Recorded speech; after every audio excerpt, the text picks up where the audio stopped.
Meus irmãos, vamos abrir a Bíblia no livro de Efésios, capítulo 5. Nós estaremos tratando sobre os papéis no casamento nessa manhã. É um texto que nós recorremos sempre e ele sempre tem a nos ensinar. No último domingo nós já começamos a ouvir sobre família. A intenção é irmos até o próximo domingo, né, pastor? Também tratando mais, talvez sobre a questão do relacionamento entre pais e filhos, né? Vai ser com o presbítero Itiel, se Deus permitir. Vamos, então, versículos do 22 ao versículo 33 de Efésios, capítulo 5.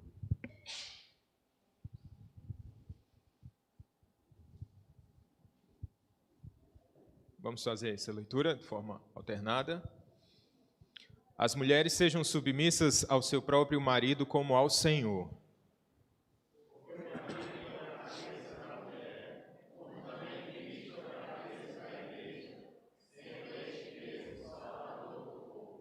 Como, porém, a igreja está sujeita a Cristo, assim também as mulheres sejam em tudo submissas ao seu marido.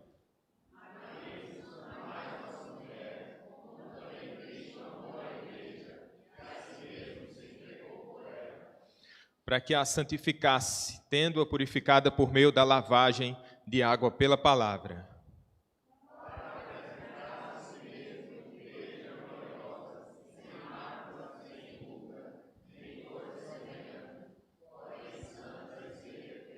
Assim também os maridos devem amar sua mulher como ao próprio corpo.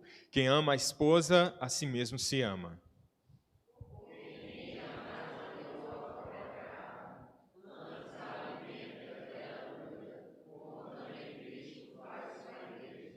Porque somos membros do seu corpo.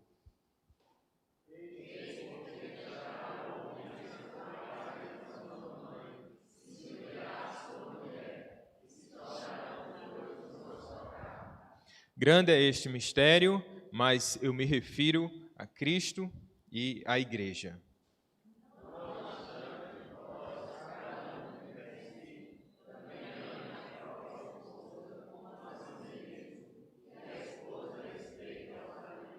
Amém. Oremos mais uma vez. Sim, Senhor. Rogamos que o Senhor nos oriente nessa manhã, nos dando humildade, disposição, Senhor, arrependimento e esperança, Senhor, para os nossos casamentos. Em nome de Jesus. Amém.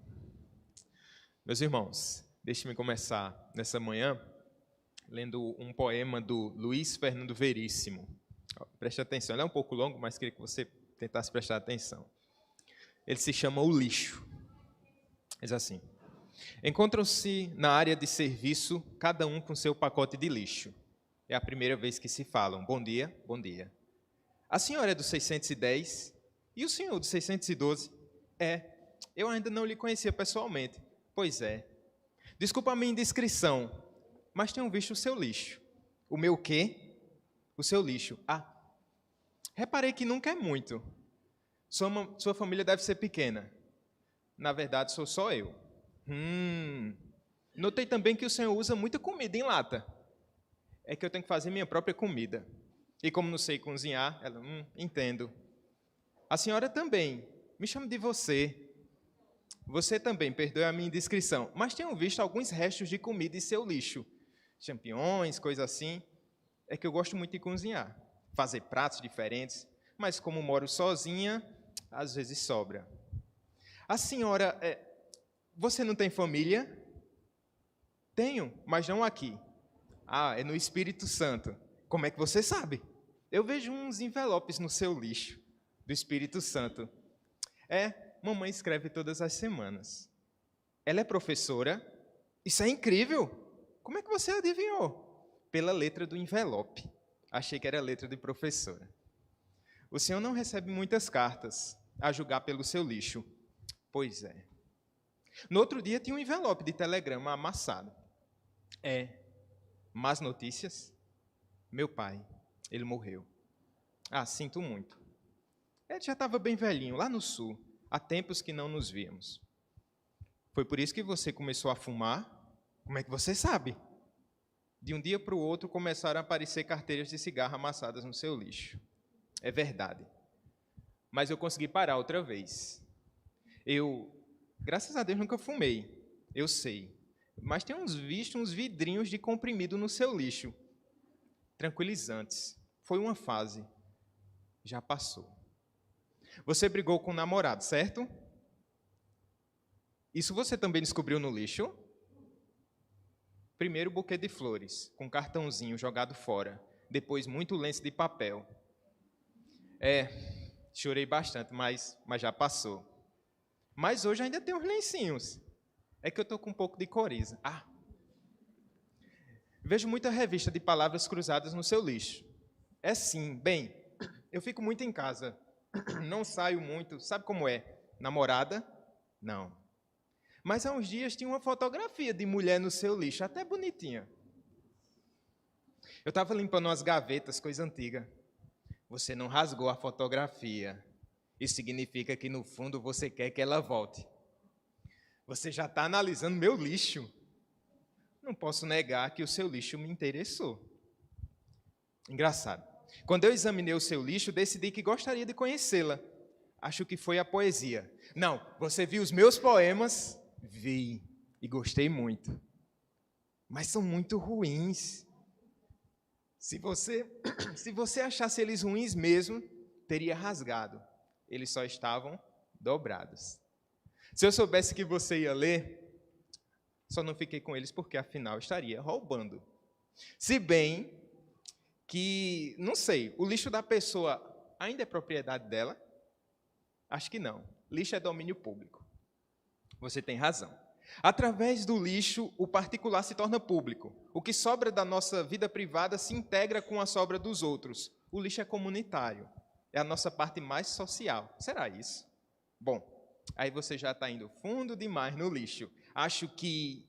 Ei, ontem no seu lixo, o quê?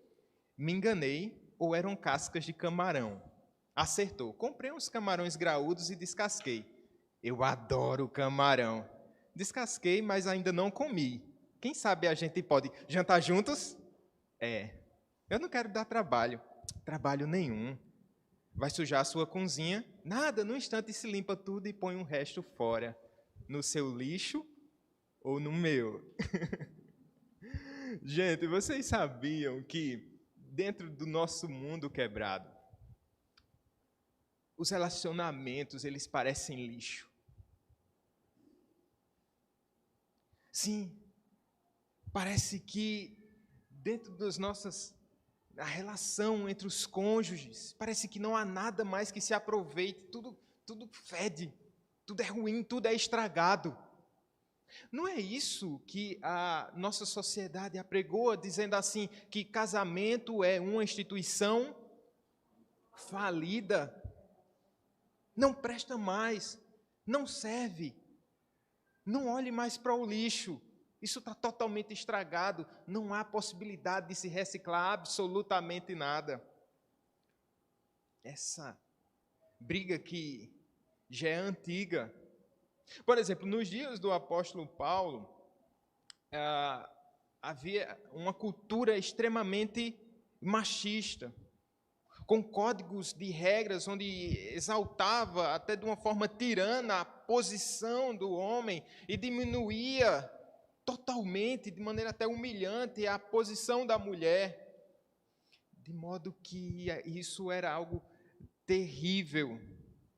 E qual é a solução? Seja para a nossa época, onde há uma desvalorização da família, onde as pessoas dizem que é uma instituição falida, onde há uma briga para saber, os papéis são iguais? E se os papéis são iguais, eu tenho que lutar pelo meu espaço. E há uma briga contínua. Seja na época do apóstolo Paulo, onde havia essa disparidade toda, observada através da cultura.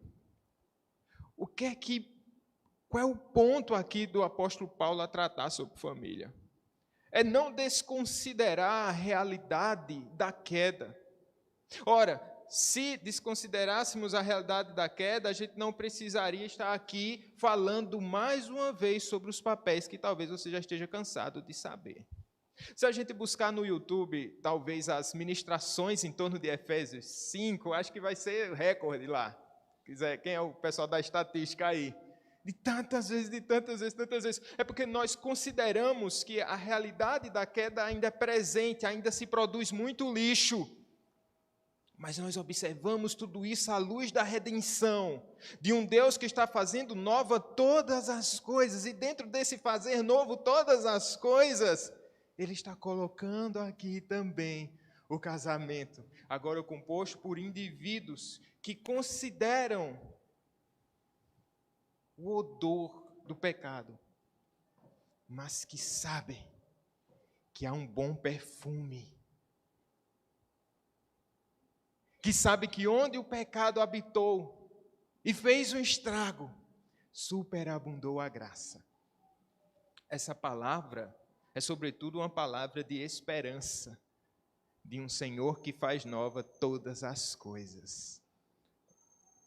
Nós queremos observar aqui, meus irmãos, os papéis, e começando aqui pelo papel das mulheres no casamento. Já falei para vocês que há uma questão de um choque cultural, já da época do apóstolo Paulo, por causa da cultura greco-romana que valorizava por demais os homens. Aí que Paulo, ele começa, nesses primeiros versículos, a tratar especificamente sobre os papéis. Se você observar dos versículos 22 ao versículo de número 24, ele começa a tratar sobre esse papel da esposa. No final, encapsulando essa ideia, ele vai colocar o papel da esposa, o papel do esposo, e no final, para reiterar, para ratificar, ele vai dizer no versículo 33, não obstante, vós, cada um de per si, também ame a própria esposa como a si mesmo, e a esposa respeita ao seu marido. Se esgota nisso aqui as funções de esposo e da esposa? Não, mas é aquilo que é primordial, como se o apóstolo Paulo quisesse destacar, aquilo que é mais importante, e a partir daí todos os desdobramentos virão. Então ele está trazendo essa ideia. Observe então que uma das palavras que causa mais problema na nossa cultura, diferentemente da cultura do apóstolo Paulo, do primeiro século, que é tratar aqui. Hoje, quando a gente lê esse texto, o que é que engasga na nossa cultura? Submissão. Não, negócio de submissão não. Na época do apóstolo Paulo era o quê? Era maridos amem suas esposas. Esse era o grande ponto, dentro de uma cultura extremamente machista. Hoje nós olhamos e as mulheres ficam estranhas quando escutam isso aqui. Até mulheres que são da igreja, que conhecem o evangelho, mas podem até dizer assim, eu não concordo muito com essa questão de submissão não. Que tipo de submissão é essa que você entende? Que desonra é essa? Que preconceito todo é esse? Por isso que nós precisamos recorrer ao quê? A palavra de Deus, ao Evangelho. Isso antecede até mesmo discussões da ordem de o papel do esposo, o papel da esposa, no que diz respeito à masculinidade bíblica e à feminilidade bíblica. Alguém estava dizendo que pastor Paulo Brasil, professor do seminário, professor de André, né? Estava dizendo, citando Mark Jones, um outro pastor, Mark Jones dizia assim, olha, se nós fizermos uma conferência aqui sobre masculinidade e feminilidade bíblica, todo mundo se interessa. Mas se a gente tratar sobre cristologia, ou sobre quem é Cristo, sobre a teologia de quem é o Senhor Jesus Cristo, poucas pessoas vão se interessar. Porque a gente não vai para os fundamentos, mas para os desdobramentos. Meus irmãos, toda essa discussão que a gente vê sobre masculinidade e feminilidade, sabe, é porque a gente vai para os fins e não para os fundamentos. Porque se a gente consegue entender melhor a palavra de Deus, se a gente consegue se submeter ao ensino da palavra de Deus, quando nós chegarmos nessas discussões, nosso coração já vai estar bem tranquilo.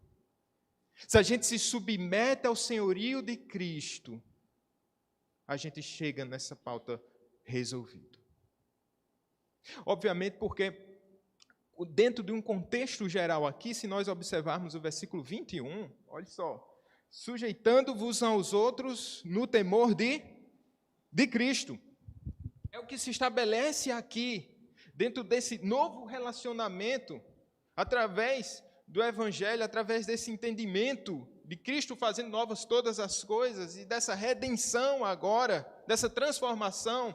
Ele vai nos mostrar aqui o que são os papéis iguais entre marido e mulher, entre pais e filhos e entre escravos e senhores. Inclusive, essa é uma estrutura de argumentação. Paulo trata sobre a esposa, sobre o esposo, depois sobre filhos, depois sobre os pais, que são autoridades sobre os filhos, depois vai tratar sobre os servos e sobre os senhores, que de certa forma exercem uma certa autoridade sobre os seus servos.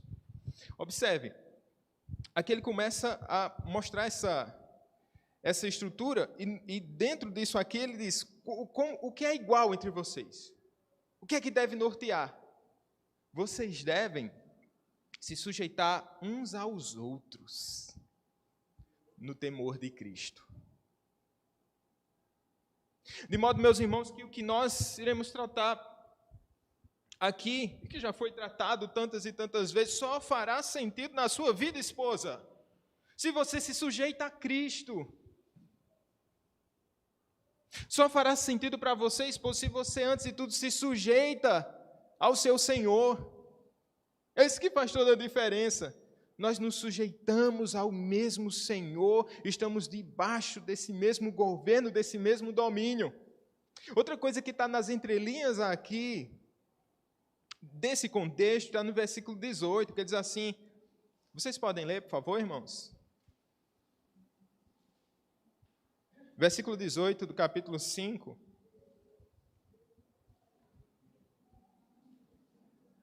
Está no mesmo capítulo, viu? Tá bom?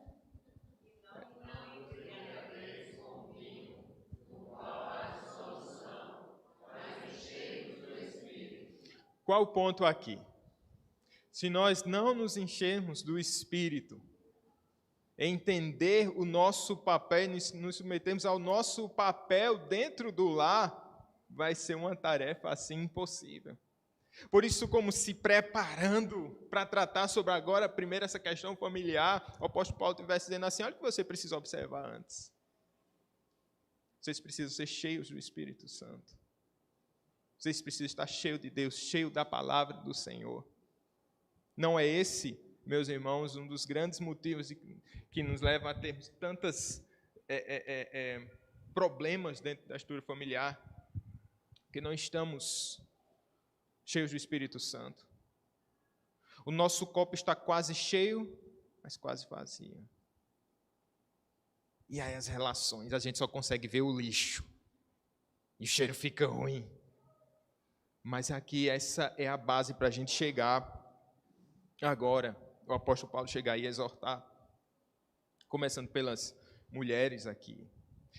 Se sujeitar, sejam submissas ao seu próprio marido. Quem é que manda na sua casa? Quem manda lá em casa sou eu. Eu lavo os pratos, mas não enxugo. Gente, esse termo aqui, quando a gente começa a olhar o que é ser submisso. Submissão parece um estado de humilhação. E que você não tem espaço, você não tem vez, você não tem voz. É humilhação, sim, mas eu vou deixar isso para daqui a pouco.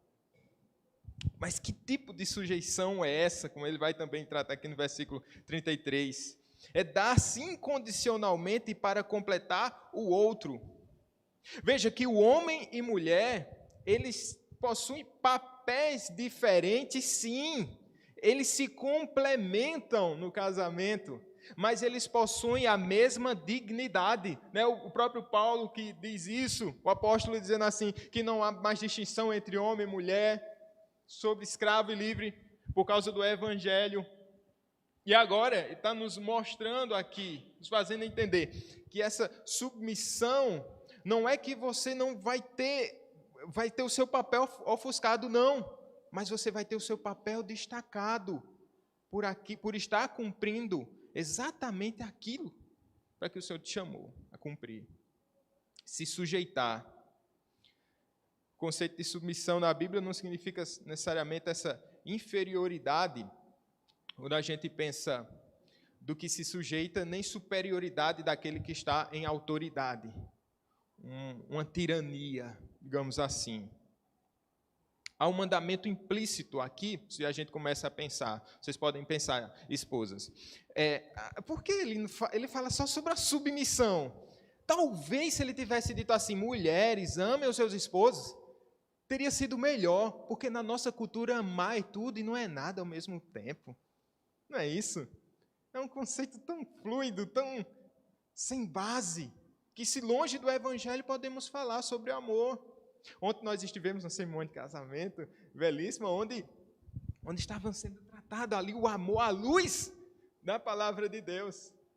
Mas dentro da nossa cultura, amar é uma palavra assim que ainda é bem vista, ela é música, mas ela destoa, ela não tem a mesma harmonia.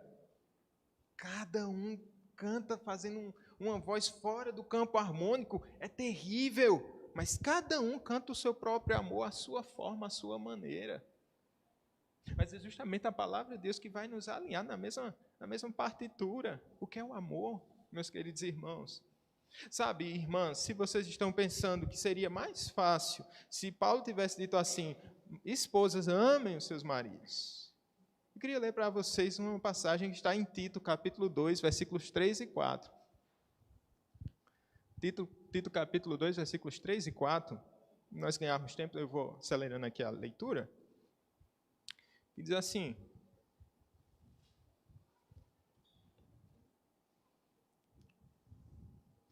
quanto às mulheres idosas, semelhantemente, que sejam sérias em seu proceder, não caluniadoras, não escravizadas a muito vinho, sejam mestras do bem. Aí no versículo 4 ele diz assim, a fim de instruírem as jovens recém-casadas ao quê? Amarem o marido e a seus... Como é que é isso? Instruir, ensinar. Ou seja, diferentemente do que se entende nessa linguagem romântica, apenas no campo do sentimentalismo, o que é o amor, aqui, à luz da palavra de Deus, a gente percebe que amor é uma decisão. As mulheres mais velhas vão ensinar as mulheres mais jovens como amar os seus maridos. Entende? Então há algo aqui, mesmo, mulheres, se vocês não percebam a palavra amor aqui, primeiro está implícito nas entrelinhas. E segundo, há um conceito aqui sobre amar, há uma obrigação do amor. E amar um ao outro também. Qual o princípio da submissão? Se a gente pudesse observar esse texto assim, no versículo 22, assim, as mulheres sejam submissas ao seu próprio marido como ao Senhor. Veja a distinção e a dignidade como ao seu próprio marido. Mas o grande ponto aqui é, você deve ser submissa ao seu próprio marido como ao Senhor. É o primeiro passo para as esposas se submeterem aos seus maridos. Não é olhar diretamente para o marido, porque se você olha, você só vê o lixo. Você não consegue ver nada de bom nele. Tudo estragado. Mas é olhar para o Senhor. Para esse Cristo. E quando você olha para as virtudes desse Salvador, e você confia nele, você entrega voluntariamente o seu coração a ele, você consegue entender melhor isso. O meu coração já é do meu amado. Meu coração é do meu Senhor. A submissão aqui é o próprio marido como ao Senhor. Às vezes, alguém pode conhecer uma mulher muito piedosa e que tem um homem assim que realmente só tem lixo estragado mesmo. Não tem nada que você consiga reciclar. Aí alguém pode dizer assim, eu não entendo como é que uma mulher tão crente pode viver com um homem tão ímpio. Eu não entendo, mas a resposta já está na indagação. Eu não entendo como uma mulher tão crente. É esse o ponto. É uma mulher piedosa, é uma mulher que está aos pés do Senhor, e isso torna o seu fardo tão leve. Como ao Senhor, eu pergunto a vocês, queridas, vocês são submissas primeiramente ao Senhor? Porque se a submissão não passa por essa submissão primeiro ao Senhor, esse relacionamento ele vai estar defasado, sempre doente, sempre faltando uma peça. Em primeiro lugar, a mulher deve amar seu marido. A submissão da esposa ao marido é uma submissão voluntária e espontânea.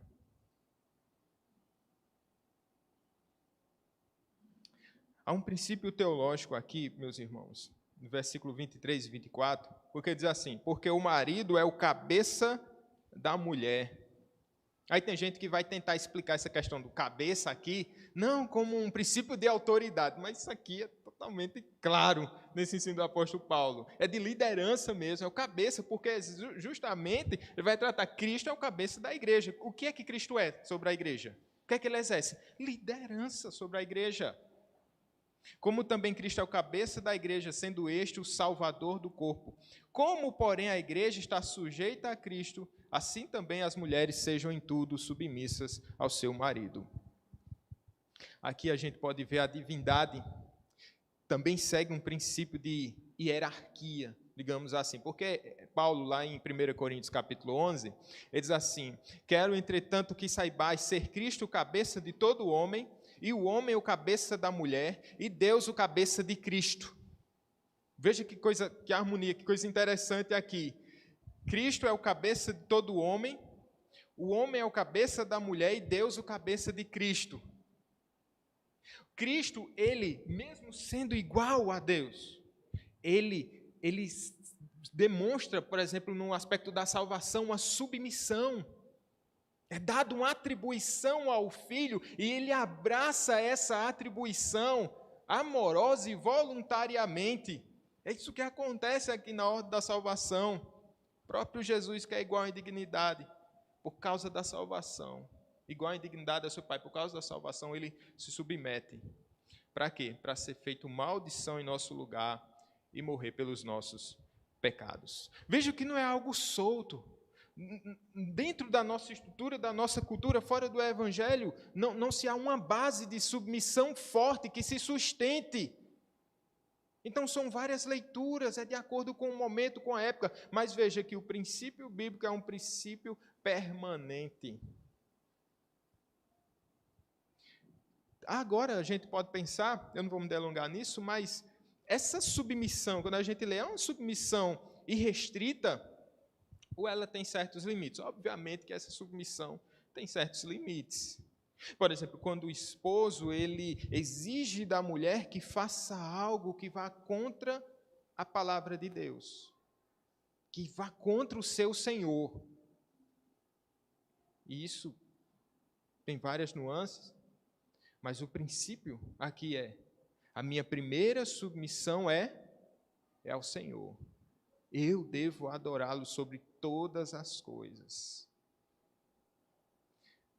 Como é que se exerce esse papel de submissão? Aqui só alguns conselhos práticos. Permita que seu marido exerça autoridade e liderança no lar.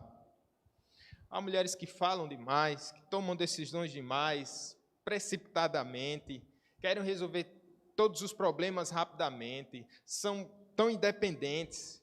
Permita, mulher, ser protegida e liderada pelo seu esposo, mas ele demora demais. É porque você não está lá em casa para ver. Olha, para se resolver um problema lá em casa, meu amigo, tem que ser nas últimas, nos acréscimos. Parece que quando já está quase o caos, eu já estou com uma panela de pressão. Aí ele vem com a solução. Pastor, o senhor não sabe, mas Raquel sabe.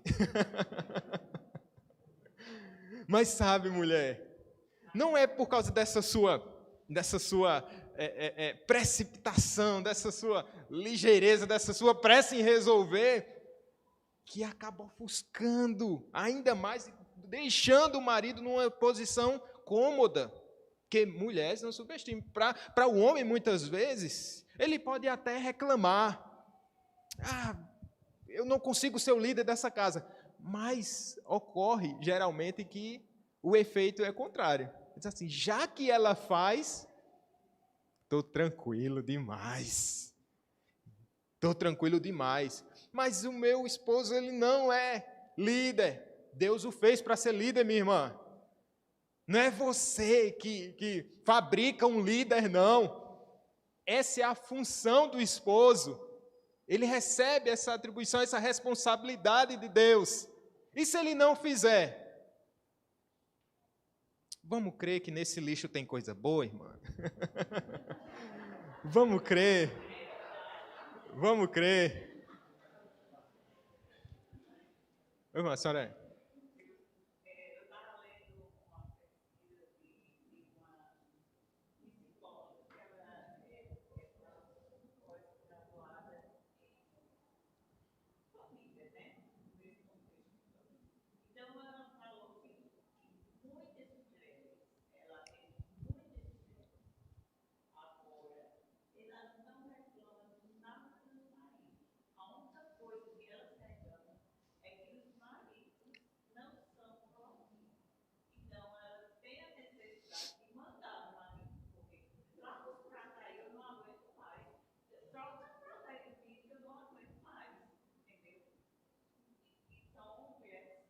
Uhum.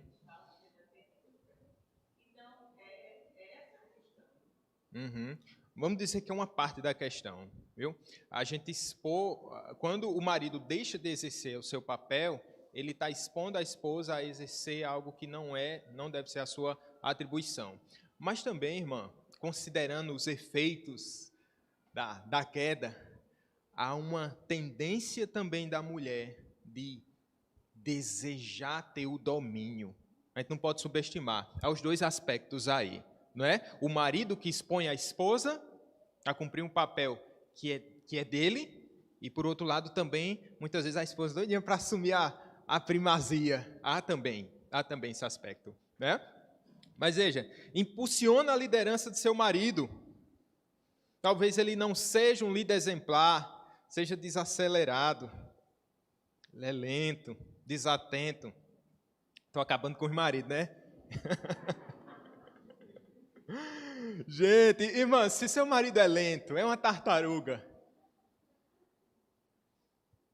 Vocês são crentes, né? Fazer que nem o pastor famoso aí. Você não é crente, não. Vocês são crentes. Sabe? Desacelera. Não, pastor, não diga um negócio desse. Desacelere, irmã, para seu marido tomar a frente. Você vai correndo, seu marido lá atrás. Você diminui os seus passos. Veja o seu marido tomando a frente, mesmo lentamente, minha irmã. Sabe? Mas isso é um exercício de paciência, de graça. Ao passo que você vai diminuindo sua passada, você vai orando também. E estimulando essa liderança. Devolvendo, não dando atribuições ao marido, não é esse o ponto, mas devolvendo as atribuições que você tomou dele, seja por omissão, seja por necessidade, ou seja por desejo do coração de ser líder. Incentive sua liderança, mesmo que ele tenha falhado. E olha, nós estamos aqui entendendo que todos os maridos aqui são falhos. Vou começar por mim. Vou contar uma história para vocês. O primeiro carro que eu e Raquel compramos, nós o perdemos, porque fomos lesados. E eu fui lesado. E a culpa foi minha. E eu entendi isso. A responsabilidade foi toda minha. E aquilo durante algum tempo, foi muito difícil para mim entender isso e ter colocado minha família exposto a esse prejuízo. Tempos depois, a gente conseguiu juntar uma grana, a gente comprou outro carro com muito sufoco. A gente pensou em trocar novamente. Aí eu cheguei para Raquel e disse, Raquel, eu estou pensando em a gente trocar o carro. A Raquel olhou para mim e disse, faça o que você quiser, eu confio em você. Então, essa frase aqui para mim, foi uma mudança de patamar. Porque, né? Faça o que você quiser, não dizendo assim, a responsabilidade é sua, mas ela dizendo assim, eu confio em você. Meus irmãos, a queda, o tropeço, o erro, faz parte do processo, meu irmão. Mas incentiva a liderança do seu marido, mesmo que ele tenha falhado. Você só vai fazer isso, ter forças para fazer isso, se você entender que você tropeça várias vezes e seu esposo celestial te perdoa tantas e tantas vezes, que é Jesus Cristo. Considere a decisão dele como final. Converse, dialogue, mas considere a palavra do seu esposo como final. Abra seu olho para possíveis equívocos. A mulher, ela consegue, muitas vezes, ter uma leitura muito mais completa da situação.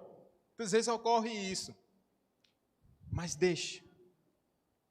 Dentro do diálogo, eu não estou falando de um ambiente assim, ditatorial. Os maridos, eles devem entender, ouvir com sabedoria os conselhos da esposa, deve considerar, deve voltar atrás. Sim, mas eu estou falando da posição, a postura da esposa. Faça a sua parte. Dê o seu conselho.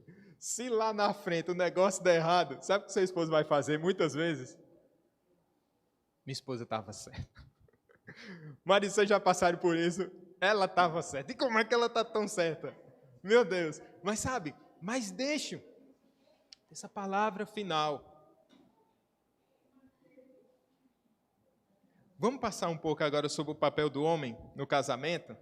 As esposas, estava tão bom, né? Pastor, não ia continuar aí, tem mais tempo, pastor. Mas calma, minha irmã, calma. Vamos reciclar aqui. O papel do homem no casamento. Função primordial do homem aqui é amar. Mas amar é algo difícil? Não, né? Na nossa cultura, a gente pode amar. O problema do homem, eu já falei aqui em outra ocasião, não é amar, não é o amor, é amar a sua esposa, né? O homem pode amar tantas e tantas mulheres. Tem uma música antiga, né? Assim, eu já tive mulheres de todas as cores, de várias idades, de muitos amores, e não sei o que lá, tal. E é uma música de amor.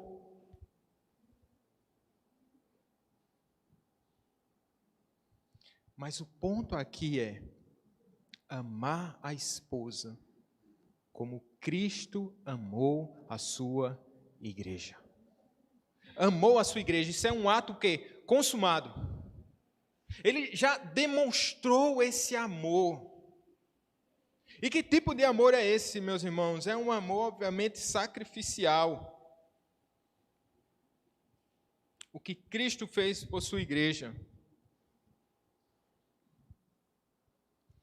Cristo foi aquele que viu a nossa situação. Nós estávamos mortos em nossos delitos e pecados. Mas mesmo assim Ele resolveu nos amar. No poema do Veríssimo a gente vê que um olhava para o outro e tinha um conseguia olhar alguma coisa boa no lixo do outro. Mas no caso de Jesus, primeiro, Ele era santo. Não há lixo, mas só redenção. Mas Ele, quando olha para a sua noiva, Ele vê tudo que está estragado. Ele vê morte. Por isso, Romanos 5,8 diz assim: mas Deus prova o seu próprio amor para conosco. Veja que o amor aqui ele é provado.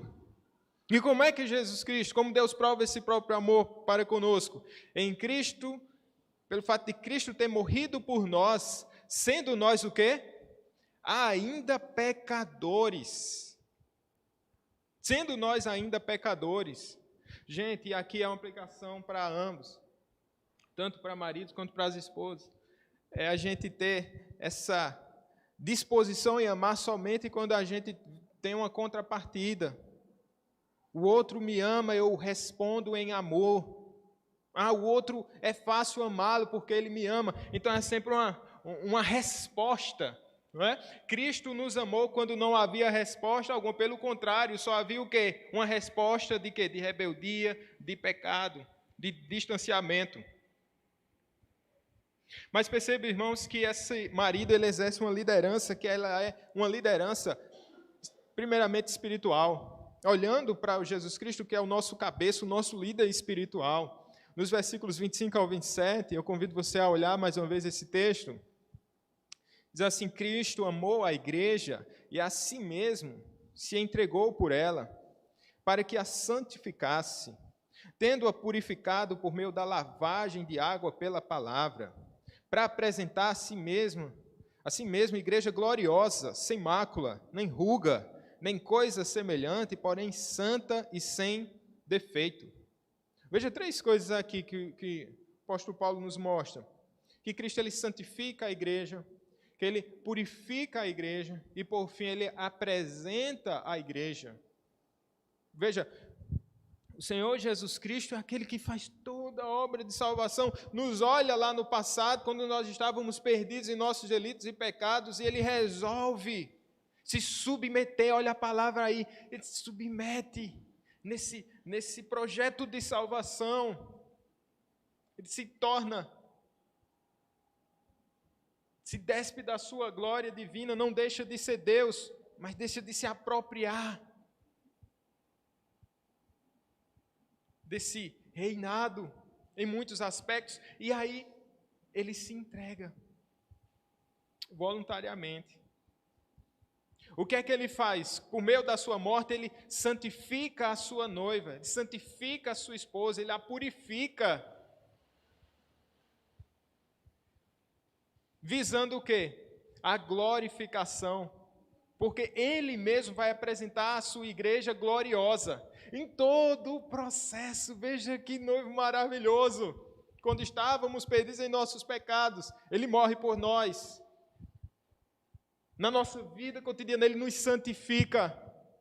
E no final, ele já vê isso como uma obra consumada. Há de acontecer, ele glorificará a sua igreja. Veja, ele sempre trabalhando em prol da sua noiva, sempre trabalhando em prol da sua esposa. Cristo a santifica. É claro que aqui, não estou dizendo que o marido ele é capaz de santificar a esposa no que diz respeito à salvação. Né? Eu vou santificar, que através desse meu papel de santificá-la, você vai ser salvo. É claro que não. Mas dentro desse processo de santificação, nós somos participantes ativos. Veja, marido, que de uma forma ou de outra, se sua esposa for crente, ela vai ser santificada. Seja através do seu pecado,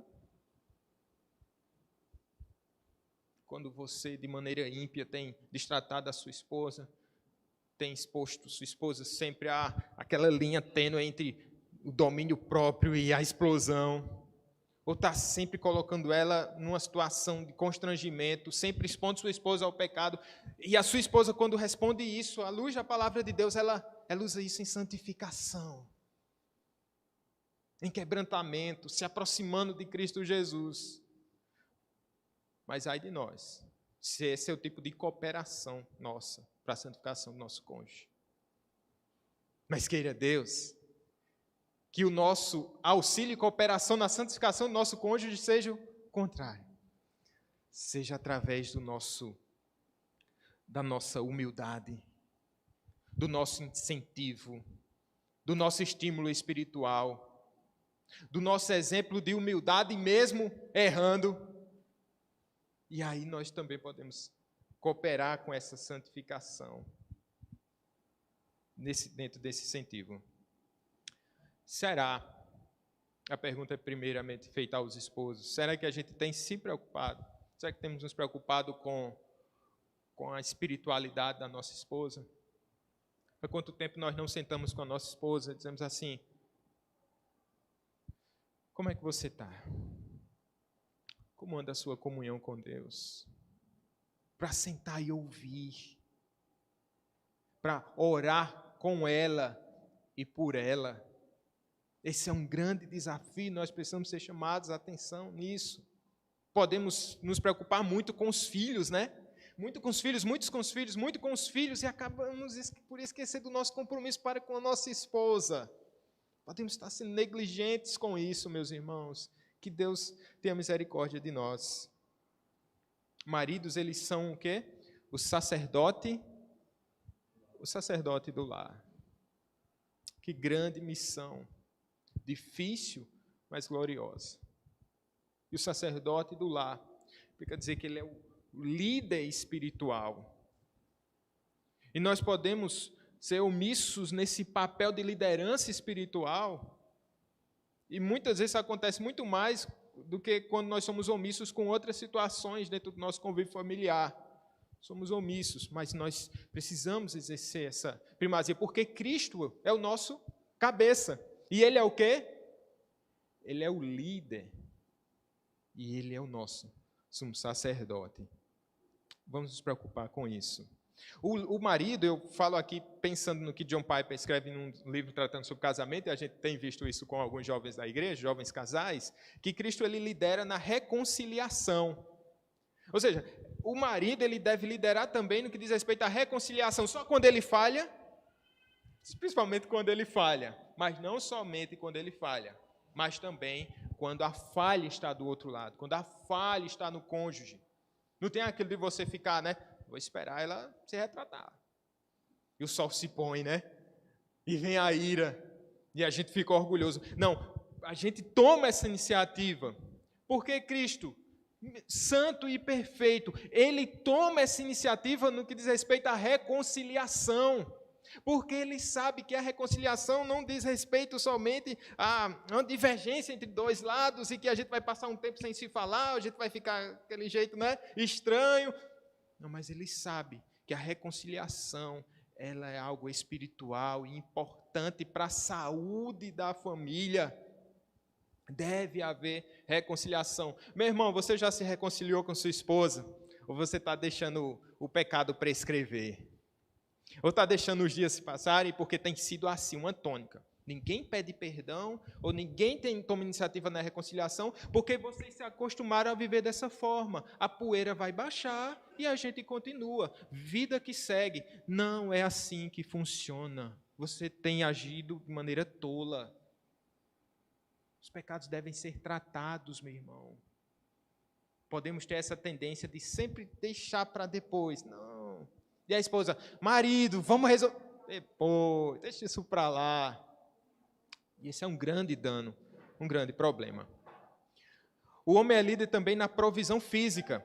Verso 29. Porque ninguém jamais odiou a própria carne, antes a alimenta e dela cuida, como também Cristo faz com a igreja. Alimentar e cuidar, esses dois termos nos mostram aqui esse cuidado com a esposa, no que diz respeito às suas necessidades, às suas necessidades físicas. E é um cuidado carinhoso, não é somente aquele peso da responsabilidade, mas a responsabilidade em amor, cuidando, alimentando. Tem marido que vive às custas da esposa e não toma nenhuma iniciativa para exercer um papel de liderança. Às vezes, por acomodação, às vezes a esposa ela tem seguir uma carreira onde ela tem uma remuneração melhor, e ele vai se acomodando de tal forma que diz assim, está muito tranquilo aqui.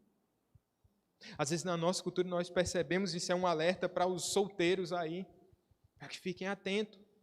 O que é que acontece? Muitas vezes as mulheres estão buscando o seu espaço de maneira legítima, com humildade, mas fazendo o seu papel, estão buscando e alcançando o seu espaço, e os homens muitas vezes lá no... É Play 5 ou Play 4? É Play 4 ainda? Bem tranquilo, deitado eternamente em berço esplêndido. Se acorde, meu irmão. Tem marido que é descontrolado financeiramente e coloca a família em risco e o sustento familiar em risco, através de jogos, através de jogatinas, através de uma compra irresponsável, um consumista. Tem homem que só se preocupa com com um carro. Pode deixar a dívida que for, mas eu me preocupo só com isso e eu vou... Calma, meu irmão. Isso também diz respeito ao seu cuidado com a sua esposa, que também tem o seu desdobramento, o seu cuidado com os filhos, tá bom? Nossa ênfase aqui falando da esposa, mas isso tem um desdobramento, obviamente, para todo o contexto familiar. Só quer cuidar das coisas que são do seu próprio interesse. Às vezes, tendo o salário como seu, aí as esposas também se inserem nisso. Dentro de uma estrutura familiar, onde o esposo e a esposa, eles cada um tem o seu salário, qual o risco que se corre? Esse salário é meu, eu faço dele o que eu quiser. A outra parte diz, o meu salário é meu e eu faço dele o que quiser. A gente entra, não, eu pago isso ou aquilo. Às vezes há um certo, compartilhar das necessidades, mas isso pode trazer uma separação perigosa do egoísmo. Os recursos, eles são da família. A gente precisa estar atento no nosso coração. A liderança na proteção física também. Heitor, 5 anos, quando aparece um inseto lá em casa, uma barata, eu já, venha cá, Heitor. Sua missão. Aí ele já pega lá um chinelo e tal, alguma coisa, se for um inseto para matar mesmo, vamos lá. Mata esse inseto. Quando eu estou saindo de casa, Heitor, cuide da mamãe. Como é que ele vai crescer quando vai cuidar da mamãe? Sei lá, tem jeito, né? Mas sabe, para ele entender, sabe? Você, o homem, precisa proteger fisicamente a parte mais frágil. Mulher, a Bíblia diz que vocês são a parte mais frágil. Mas não fique com mimimi, são mais frágeis. Mas ele colocou alguém para proteger você, minha irmã. Colocou o seu pai. Né? Colocou o seu esposo dentro dessa estrutura. Ai, John Piper vai dizer, ai daquele país que manda as mulheres para a guerra. Ai do país que manda as mulheres para a guerra. Porque o papel de proteção é para o homem. Aí você pode dizer, mas o homem muitas vezes ele não protege. Isso é um sinal evidente da queda mesmo. Nós não estamos no mundo ideal, é verdade. Mas isso não implica dizer que você vai se revoltar contra uma liderança que foi o próprio Deus que instituiu, que estabeleceu. Homem, por sua vez, se acorde, meu irmão.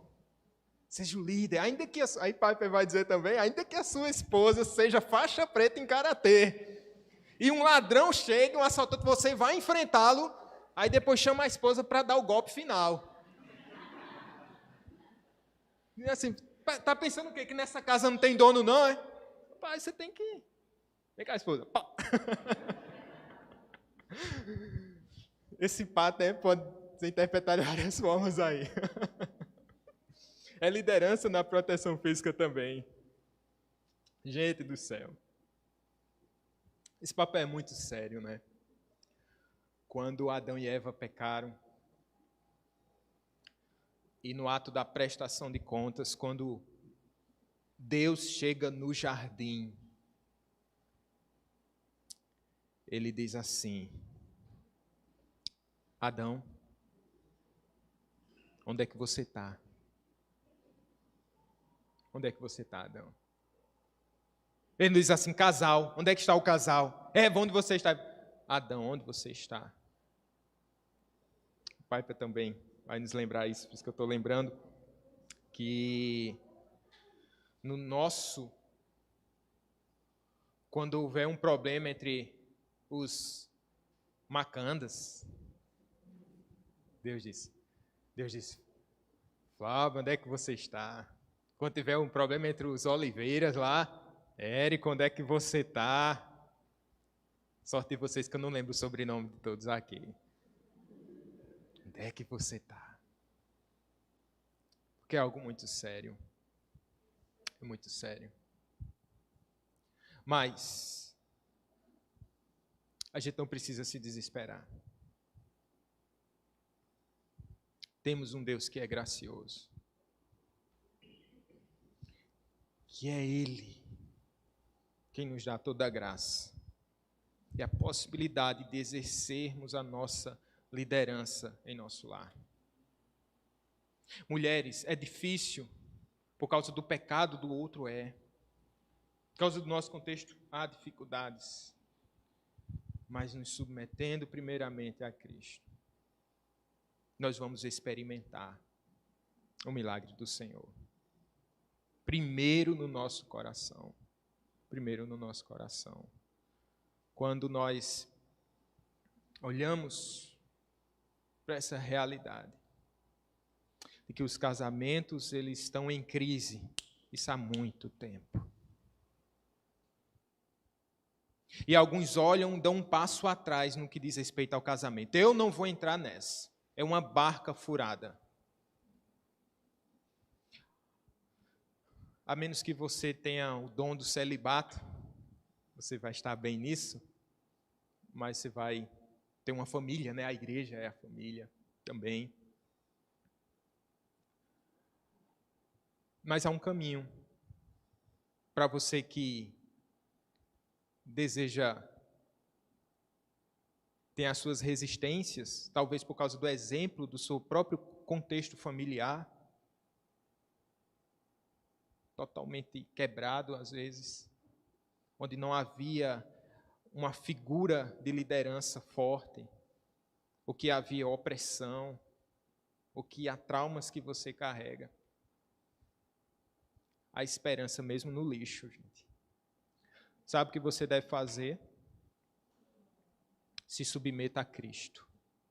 Casando-se ou não, se submeta ao Senhor, ao senhorio dele. Sabe? E experimente quão glorioso é ser liderado por esse amado Senhor. Se submetendo em amor, em alegria ao Senhor Jesus Cristo. Sabe outra coisa, irmão? Ou irmãos? Se santifiquem. Sejam cheios do Espírito Santo. Busquem ao Senhor com alegria, com perseverança. Um dos grandes problemas das crises familiares no nosso contexto é a falta de espiritualidade. É a falta de intimidade com o Senhor.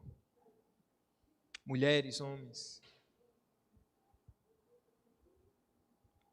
à luz da palavra de Deus, à luz daquilo que nós estamos aprendendo aqui, desse Senhor que prometeu cuidar de nossas vidas, eu quero dizer para você que há esperança para todos os relacionamentos.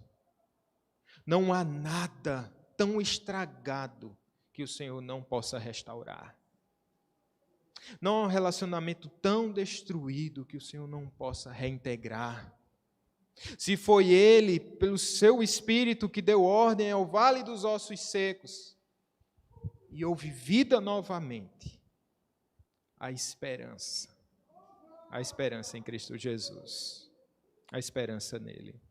Ele faz nova todas as coisas. Sabe a prova disso? Ele fez nova todas as coisas no meu coração, no seu coração. Sigamos em Cristo Jesus, meus irmãos. Amém. Pastor Flávio.